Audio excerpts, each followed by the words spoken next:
வணக்கம். நம்மளுடைய டெலகிராம் சேனல்ல ஏன் கோல்டு சார்ட் மட்டும் அப்டேட் பண்ணிட்டே இருக்கேன் கண்டினியூவா அப்படின்னா, அதனுடைய ப்ராசஸ் எப்படி நடக்குது அப்படிங்கிறத நீங்க ஸ்டெப் பை ஸ்டெப்பா நீங்க வந்துட்டு தெரிஞ்சுக்க முடியும்.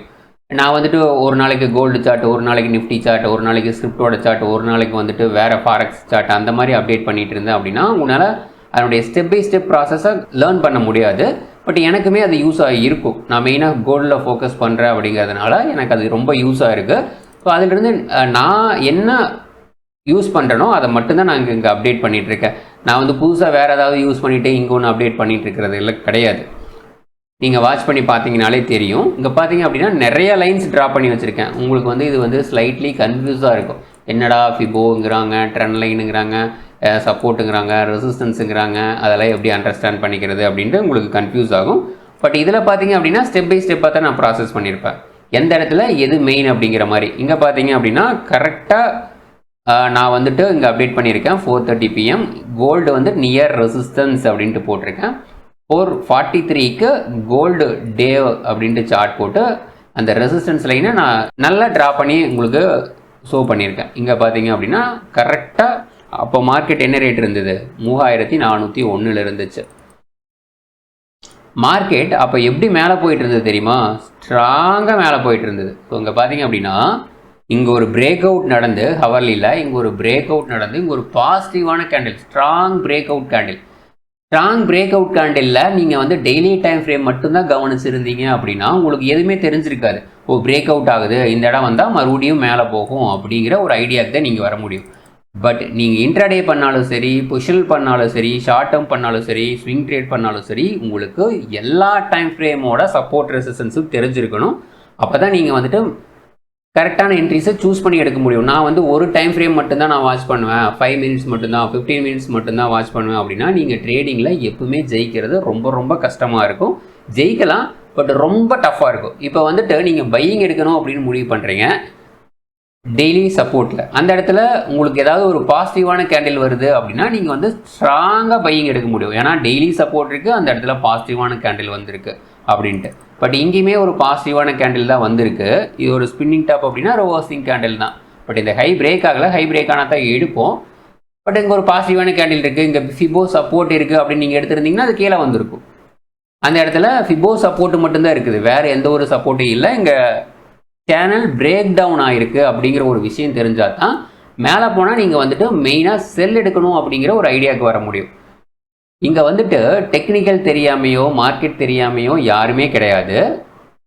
ஒர்க்கு யாருமே அதிகமாக பண்ணுறதில்ல, ஒரு ப்ராசஸ் நம்ம பண்ணுறதில்ல. டே பை டே நம்ம இதுதான் நமக்கு கற்றுக்கணும் அப்படின்னு முடிவு பண்ணிட்டா ரொம்ப சிம்பிள் தான். நான் வந்து இப்போ நிஃப்டியோட சார்ட் காட்டுறேன் பாருங்கள், எவ்வளவு ரொம்ப சிம்பிளாக இருக்கும் அப்படின்ட்டு.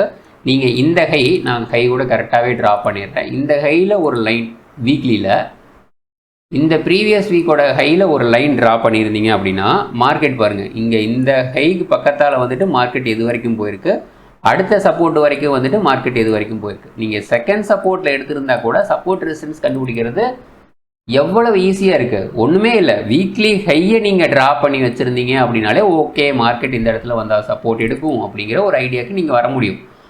அடுத்தது இந்த கேண்டலோட லோ, இந்த இடம் வந்தாலும் சப்போர்ட் எடுக்கும் அப்படிங்கிற ஒரு ஐடியாவுக்கு நீங்கள் வந்திருக்க முடியும். ஏன்னா அந்த லோல் இருந்து தான் மார்க்கெட்டை நல்லா புஷ் பண்ணி மேலே கொண்டு போயிருக்காங்க. ஸோ இது கண்டுபிடிக்கிறதுக்கு நமக்கு என்ன கஷ்டம், ஏன் வந்துட்டு மார்க்கெட்டில் லாஸ் ஆகுது அப்படிங்கிறதா தெரியறதில்ல. அதுக்காக நீங்கள் வந்துட்டு இந்த இடத்துல போயிட்டு பை பண்ணுறத விட மார்க்கெட் கீழே வரும்போது இந்த சப்போர்ட்டுக்கு பக்கத்தால் வரும்போது பை பண்ணுறது ஈஸியாக இருக்கும். மார்க்கெட் இப்படியே போயிட்டு போகுது, நமக்கு எதுவுமே கஷ்டம் கிடையாது. அந்த மாதிரி நாம் பிளான் பண்ணுற இடத்துல என்ட்ரி எடுத்தோம் அப்படின்னா மார்க்கெட்டில் ரிஸ்க் ரொம்ப ரொம்ப கம்மியாக இருக்கும். நம்ம ஏதாவது ஒரு இடத்துல போய் என்ட்ரி எடுத்தோம் அப்படின்னா மார்க்கெட் வந்து வச்சு செஞ்சு விட்டுரும். அதை மட்டும் நம்ம ஞாபகம் வச்சுக்கணும். போன வாரமே நம்ம பார்த்துருந்தோம். இங்கே பார்த்தீங்க அப்படின்னா இங்கே ஒரு பாசிட்டிவான கேண்டில், இங்கே ஒரு ஸ்ட்ராங் புல்லிஷ் கேண்டில், இங்கே ஸ்ட்ராங் நெகட்டிவான கேண்டில், இங்கே ஸ்ட்ராங் புல்லிஷ் கேண்டில், பாசிட்டிவான கேண்டில், ஸ்மால் நெகட்டிவ் கேண்டில், இங்கே ஸ்ட்ராங் பாசிட்டிவ் கேண்டில். பட் இங்கே பாருங்கள் 4th கேண்டில் ஸ்மால் பாசிட்டிவான கேண்டில் வந்திருக்கு. இந்த ரெண்டு பேட்டர்னுக்குமே ரெண்டுமே சேம் ஒரே மாதிரி தான் நடந்திருக்கு. பட் டிஃப்ரெண்ட் இருக்குது அப்படிங்கிறத பாருங்கள். ஒரு புல்லிஷ் மார்க்கெட்டில் பேட்டர்ன் சேம் பேட்டர்ன் தான் எப்படி நடந்திருக்கு, அதே ஒரு பியரிஷ் மார்க்கெட்டில் பேட்டர்ன் எப்படி நடந்திருக்கு அப்படிங்கிறத நீங்கள் பார்த்தீங்கனாலே தெரிஞ்சுக்கலாம். இப்போ இங்கே ஒரு bullish engulfing, strong bullish engulfing வந்திருக்கு. ஓகேங்களா? இன்னும் சப்போஸ் இந்த ஹைக்கு மேலே போய் டெய்லியோ வீக்லியோ க்ளோஸ் வச்சுட்டா நாம் இங்கே இதெல்லாம் எங்கே சப்போர்ட் ட்ரா பண்ணோம், இந்த ஹை சப்போர்ட் ட்ரா பண்ணோம், இந்த ஹை சப்போர்ட் ட்ரா பண்ணோம். அடுத்தது எப்படி சப்போர்ட் ட்ரா பண்ணுவோம், இந்த ஹை சப்போர்ட் ட்ரா பண்ணுவோம், அடுத்தது இந்த ஹை சப்போர்ட் ட்ரா பண்ணுவோம். இந்த மாதிரி நம்ம சப்போர்ட்டில் ட்ரா பண்ணுவோம். ஒன்ஸ் மேலே க்ளோஸ் வச்சிருச்சு அப்படின்னா இவ்வளோதான். இது வந்து எவ்வளோ ஈஸியாக இருக்குது அப்படிங்கிறத பாருங்கள். மார்க்கெட்டை வந்து நம்ம காம்ப்ளிகேட்டட் பண்ணிக்காமல், நிறைய நியூஸ் பார்க்காம, இந்த மாதிரி ரொம்ப சிம்பிளான விஷயங்கள் மட்டும் நம்ம லேர்ன் பண்ணிவிட்டு அந்த இடம் வந்தால் மட்டும் நம்ம ஒன்று ஸ்ட்ராங்காக இருக்கணும். அந்த இடம் வந்தால் மட்டும் நான் வந்து உறுதியாக இருப்பேன் அப்படிங்கிறது ஸ்ட்ராங்காக இருக்கணும். ஸோ இது வந்து நிஃப்டி அடுத்த வாரம் எப்படிலாம் போகிறதுக்கு வாய்ப்பு இருக்குது அப்படிங்கிறத பார்த்துட்டோம். நான் வந்து மேக்ஸிமம் புள்ளி சைடு தான் இருந்துகிட்ருக்கேன். ஏன்னா மந்த்லிலையும் ஸ்ட்ராங்கான பாசிட்டிவ் கேண்டில்ஸ் தான் எல்லாமே வந்துட்டுருக்கு. ஸோ மந்த்லிலையும் கூட நீங்கள் ட்ரா பண்ணி வச்சுக்கலாம். ஓகே, மந்த்லியில் எந்த இடத்துல வந்தால் திரும்புவோம் அப்படிங்கிற ஒரு ஐடியாவுக்கு நீங்கள் வந்துடலாம்ல. இந்த ஹை பாருங்கள், இந்த ஹை இந்த லோ ரெண்டுமே சேமாக இருக்கா. அடுத்தது எது வரைக்கும் வரலாம், இந்த ஹை வந்துன்னா மார்க்கெட்டு திரும்புறதுக்கு வாய்ப்பு இருக்குது. இந்த கையும் இந்த லோவும் கிட்டத்தட்ட சேமாக இருக்கா. ஸோ அதனால் இந்த ஹை வந்தால் திரும்புறதுக்கு மார்க்கெட்டில் சப்போஸ் 470க்கு கீழே க்ளோஸ் ஆயிடுச்சு அப்படின்னா மார்க்கெட் 23,900 வந்ததுன்னா திரும்புறதுக்கு நிறைய வாய்ப்பு இருக்குது அப்படின்ட்டு நீங்கள் ஈஸியாக தெரிஞ்சுக்கலாம். இதுக்கு போய் நீங்கள் யாரையுமே சப்போர்ட் என்ன, ரெசிஸ்டன்ஸ் என்ன அப்படிங்கிறது கேட்க வேண்டியதில்லை. இந்த மாதிரி monthly high low, weekly high low, daily high low இதெல்லாம் நீங்கள் ஒரு நோட்டில் எழுதி வச்சுட்டு வந்தீங்க அப்படின்னாலே உங்களுக்கு ஈஸியாக ஒரு ஐடியா கிடச்சிரும். டெய்லியில் உடச்சிருக்கு பட் கீழே க்ளோஸ் வைக்க முடியல அப்படின்னா ஓகே, லோயர் லெவலில் பையர் வந்திருக்காங்க. மேலே உடச்சிருக்கு பட் கீழே கொண்டு வந்து க்ளோஸ் வச்சிருக்கு அப்படின்னா அந்த இடத்துல போனால் சின்னதாக செல்லிங் ப்ரெஷர் வருது அப்படின்னு நீங்கள் கண்டுபிடிச்சிக்கலாம். இவ்வளோதான். நீங்கள் எந்த ஒரு ஸ்கிரிப்ட் எடுத்தீங்கனாலும் அப்படி தான் இருக்கும். கோல்டு, நிஃப்டி, ஃபாரெக்ஸ், ஆயில் எல்லாமே அதே மாதிரி தான் இருக்கும். நீங்கள் கொஞ்சம் வாட்ச் பண்ணி பார்த்தீங்கன்னா மட்டும் போதும். ஓகேங்களா? அடுத்தது கோல்டில் என்னெல்லாம் நடக்கிறதுக்கு வாய்ப்பு இருக்குது அப்படிங்கிறத பார்க்கலாம். கோல்டு வந்து ஃபஸ்ட்டு இந்த ப்ரீவியஸ் ஹை பிரேக் ஆகிடுச்சு. ரெசிஸ்டன்ஸ் எடுக்கிறதுக்கு வாய்ப்பு இருக்குதுன்னு அங்கேருந்து நமக்கு கிட்டத்தட்ட $90 இறங்கிருச்சு. ஓகேங்களா? இப்போ அடுத்தது எந்த இடத்துல சப்போர்ட் எடுத்துருக்கு, இங்கே ஒரு ரெசிஸ்டன்ஸ் லைனுக்கு பக்கத்தில் போயிட்டு ரெசிஸ்டன்ஸ் எடுத்து கீழே வந்துருச்சு. இந்த லைனில் சப்போர்ட் எடுக்கிறதுக்கு வாய்ப்பு இருக்கா? இந்த லோவில் இருந்து தானே மார்க்கெட் ஸ்ட்ராங்காக மேலே போயிருக்கு. அப்படிங்கும்போது இந்த லோ பாயிண்ட் நமக்கு சப்போர்ட்டாக இருக்குமா? அந்த லோ பாயிண்ட்டுக்கு நம்ம ஒரு லைன் ட்ரா பண்ணிக்கலாமா? ஸோ இந்த க்ரீன் கலர் கேண்டலோட லோக்கு ஒரு லைன் ட்ரா பண்ணிக்கலாம். இந்த இடம் அதாவது 3301 அப்படிங்கிறது அடுத்த வாரத்தில் ஒரு சப்போர்ட் பாயிண்டாக இருக்கிறதுக்கு வாய்ப்பு இருக்குது. ஏன் அப்படின்னா இங்கே சேனலோட பாட்டம் இருக்குது, ப்ளஸ் இந்த ஸ்ட்ராங் க்ரீன் கலர் கேண்டலோட லோ இருக்குது. இந்த லெவல் நமக்கு சப்போர்ட் பாயிண்டாக இருக்கும். நீங்கள் நோட் பண்ணி வச்சுக்கோங்க, நீங்களும் வேணால் ட்ரா பண்ணிக்கோங்க. ஓகேங்களா? அடுத்தது வீக்லியில் எப்படி இருக்குன்னு பார்த்துடணும்ல. வீக்லியில் என்ன பண்ணியிருக்கு, டெய்லியில் பார்த்தா அந்த இடத்துல சப்போர்ட் எடுக்கிற மாதிரி இருக்குது. பட் வீக்லியில் ஸ்ட்ராங் செல்லிங் ப்ரெஷர் வந்திருக்கு. ஹையர் லெவலில் ஸ்ட்ராங் செல்லிங் ப்ரெஷர் வரும்போதில் என்ன பண்ணியிருக்கு மார்க்கெட்டு, இது இங்கே ஒன்று தான் அடுத்த வாரமே ஹை பிரேக் பண்ணிடுச்சு. பட் ஸ்ட்ராங் செல்லிங் ப்ரெஷர் வரும்போதெல்லாம் ஹையில் அடுத்து ஒரு 3-4 வாரத்துக்கு சைடுவேஸாக இருக்குது, இல்லைன்னா கீழே போகுது.